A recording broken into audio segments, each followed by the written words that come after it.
Alright, back onto the crafting system. So, first thing I'm going to do, well, the first thing that we need to do is we need to go into our crafting icon, because we have it set up to where we can have items that are only craftable near fire or on the go. But if they're near fire and you are not near fire, then we need to register that. So what we can do,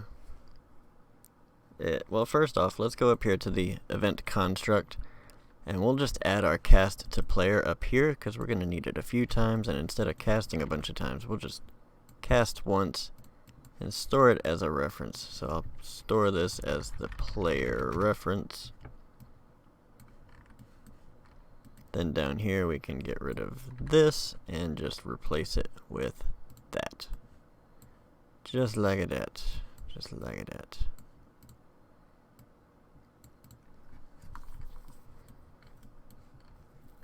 Alright, so now in our player blueprint, which we don't need.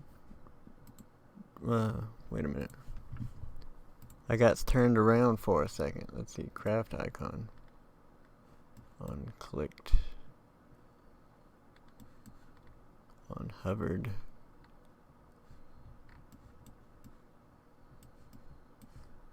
Where am I doing the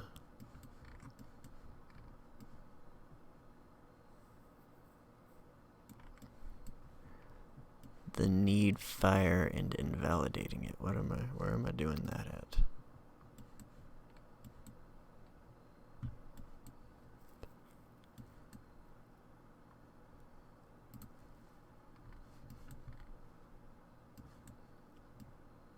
Need fire, true. Oh gosh, I remember. I'm sorry. I went on a tangent. Alright, so over in the, this is ours. So now in the craft icon, let's go over to here. And if you highlight the button and go down to activation or is enabled right here. So we'll bind this, create a binding. And we're going to do a branch. Item info to see if it needs whatever crafting station, see if it's fire needed. So if it does, so if it doesn't need fire, then we'll just set that it is active. But if it does, then we need to see if the player is near fire. Fire near fire. What did I set in here? Near flame, not fire. Okay. Alright. Flame. Get near flame. Then we'll do a branch here. Set that like that. Now if it requires fire and they're near fire, then we can just set that it is visible. But if not, then we want to set that it is invisible. Or not invisible, but inactive. So right now you'll see this one I can mess with, this one I can't because I'm not near fire. But if I hit that button that I set up to put me near flame, now it's active, inactive, active, inactive. Good deal. Alright, so now what I want to do is I want to add the requirements. So this will be in the crafting screen itself. And I am just going to duplicate this canvas panel, move it into place like that. I can get rid of this and shrink this. Oh no. I want to shrink the canvas panel itself, not just the image. So I'm going to do like that. I'm going to rename this text to recipe.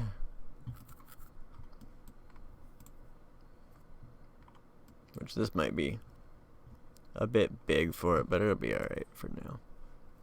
Alright, so in the crafting screen we need to set up two things. First of which is actually renaming this. Renaming the grid. So this will be rec screen, REQ for requirements, REC for recipe if you like, whichever you like. So I'm going to create a custom event called clear REQ that I will just grab out my requirement screen and clear the children from. I'm going to create another custom event called check recipe that I will call right at the end of the clear children. What I'm going to do, this will take an input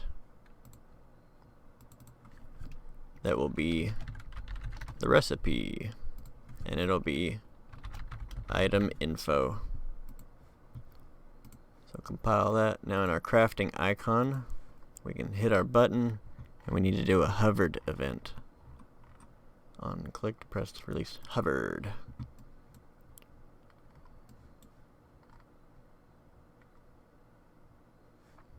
Which we'll also need to add a variable that will be our craft screen reference, so that we'll be able to call that. Get my crafting screen, make that an object reference, instance editable, and expose on spawn. That way when we add it to the viewport, we can go ahead and just set what it is. So over here in the crafting screen now,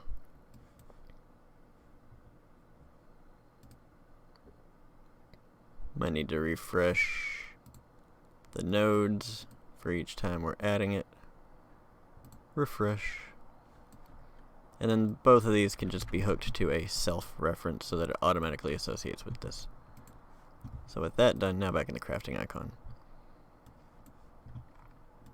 Now we can call out this craft screen, and we can clear the requirements. And I guess we'll have to actually do the call to check recipe from in here. Guess we could do it from, put that recipe on this one, but I'll just do it like this. So item info to here. And then in the crafting screen, I'll just disconnect that. So now what we want to do is we want to break open the item info and get the recipe. So we're going to get the keys. And this will be fairly similar to how we set up the objectives list for the quest. And we'll need the values. Values does not start with a C. Then we'll do a for each loop on the keys.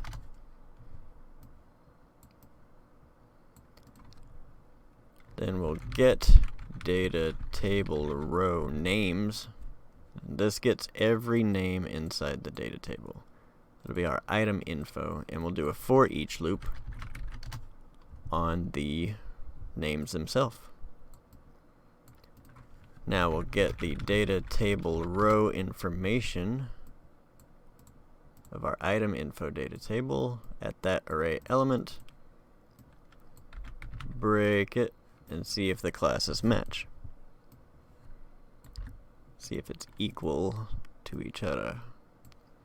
I suppose we could actually use, instead of creating a new button, we could just use the rewards panel, so that's what I'm probably gonna do. The rewards panel icon, rather.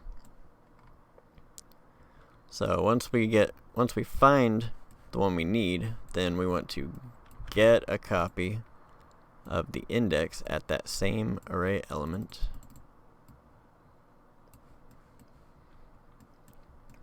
But first we're going to create the widget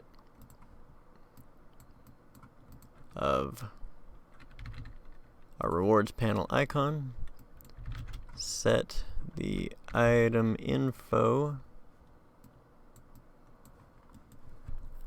to the item info it found, get our requirement screen, add child to uniform grid, that being the information, and then it'll be in row column. Okay, so we're going to promote this to a variable called req column, and that'll be in row 0, so that we can also create another widget of our count widget. We'll set the number to the number associated with that value. Move way over here. And then we'll also add that to our requirement screen, but I'm just going to grab another one. So we'll add child to uniform grid. In the same column, but in row 1. Then after we do that, we want to get our requirement column and increment so that we increase for each item. Oh, up here where we're clearing the requirements, we also want to set the required column back to 0. So that every time we hover on something, it refreshes itself. So if I jump in, got my recipe screen, and it says green herb, it does not have a number. Did I forget to set it to 1? No, in row 1. Oh. Alright, so I needed to add the create content widget return value into the add child, so the content goes there. Compile. So now when I jump in, now you'll be able to see how many of each thing you need. And then if I get near a fire, then I need 2 green herb, 1 health potion to make that one, or 5 green herb to make that one. So that's working pretty good. Alright, so there's one more thing that we need to do for our crafting menu, is basically to add, like right here or something, a short visual on our inventory. Or you can make it to where it pops up with this one when you open the crafting screen. Well, let's just do it real quick. Let me see. Let me see how long this video is. I don't want to take up too much. Okay. Because videos get long and then they seem, I don't know, they get annoying. You know, from the viewer perspective. I've heard. Alright, so I'm just going to copy the canvas panel. Paste it onto the main one. Drag it way over. Anchor it to the right side. Position Y 0. Put it on the 1 on the X, and then, nope, -50.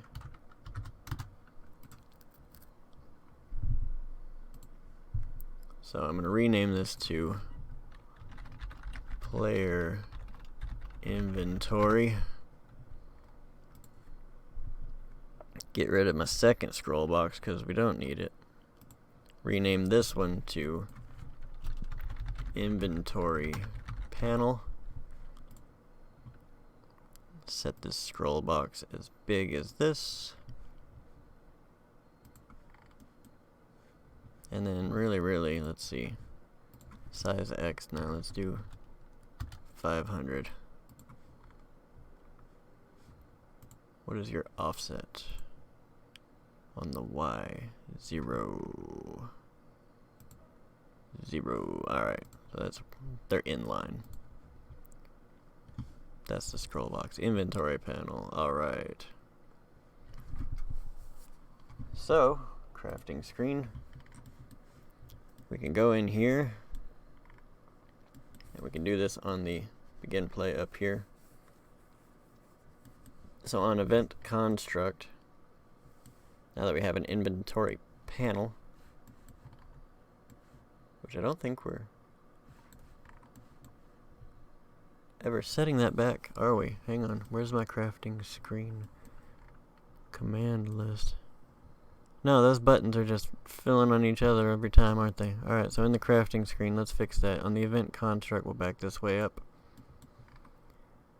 We'll get our base crafting menu, our inventory panel, the requirement screen, and the cookables. And we're just going to clear all the children so that they're not just stacking up. We're going to clear all the children from all of those. Then we'll, let's see, we need to set all of these back to 0. There's quite a few. Let's move it this way. B row, B column. C row, C column. Required column.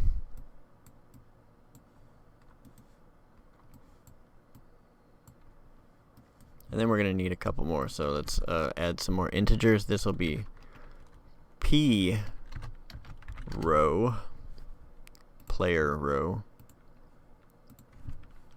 P column, and then P column length.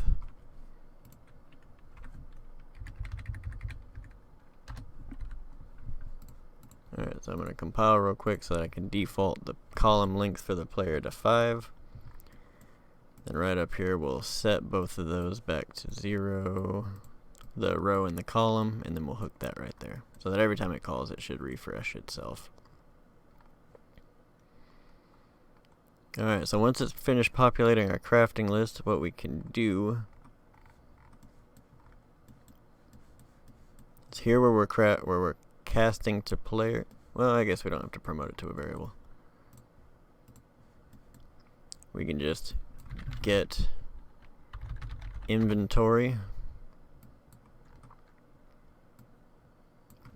and then we need to get inventory size, because we're going to do a for loop on this one. So the inventory size -1, because as you remember, arrays start at 0 and then move up, so the first index is 1, the one that would be 1 is 2, and all that.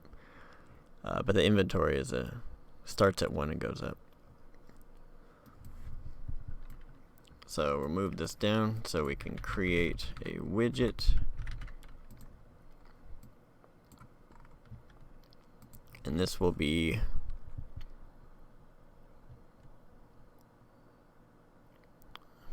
inventory icon, no.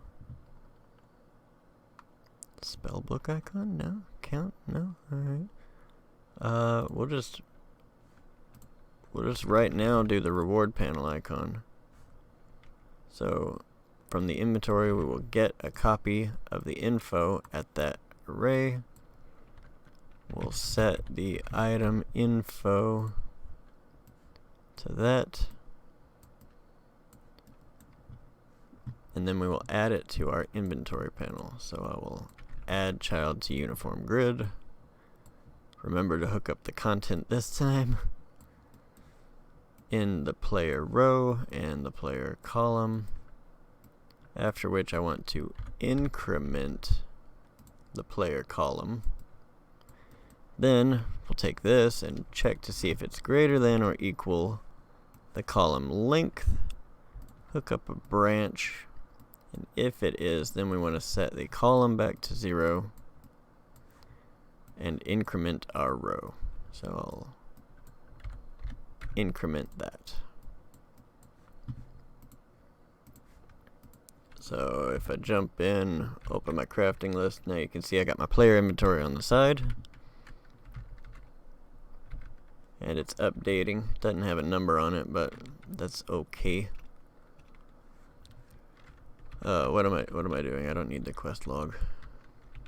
Get out of here. Alright, so I got green herb. Doesn't tell me how many. What you can do is in our rewards icon,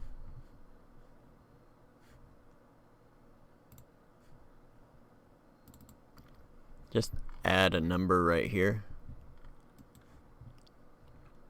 So we'll add a text to the canvas panel. That is huge. We're just going to default it to 0.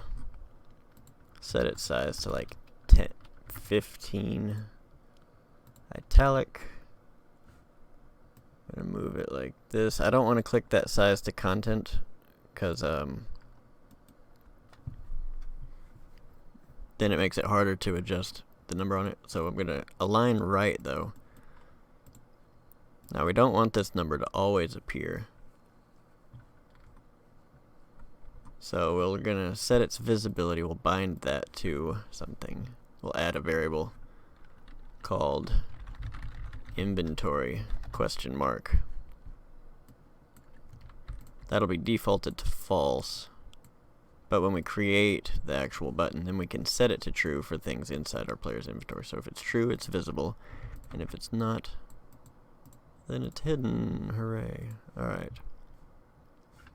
But we also need to set up how to get that number. So I'll grab out, oh, I didn't set it as a variable, so this will be called quantity. It'll be a variable, and then we can grab it out, get it, set set text of text to a new integer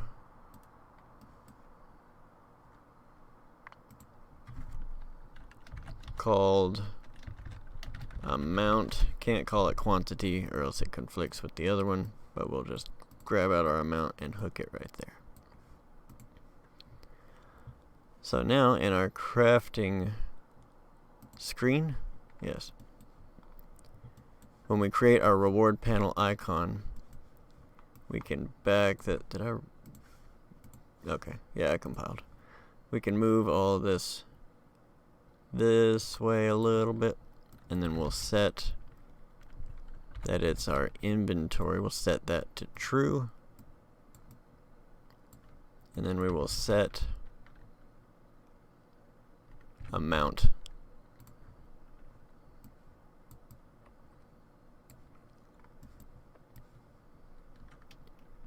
Grab all that, move that way a little bit further. Things are getting crowded, but it's okay. So we're setting the item info here, but we can break it open right here in order to get that current stack and then hook it right there. So let's take a look now. So if I open my crafting list, you'll see there's nothing, no numbers on this side, but over here we've got them. Now what you can, if you don't want it to say none 0 like that, which let's take a look and make sure it's updated. Yeah, it's got the 3 now, but what you can do, let's go into the reward panel icon one more time, over into that visibility.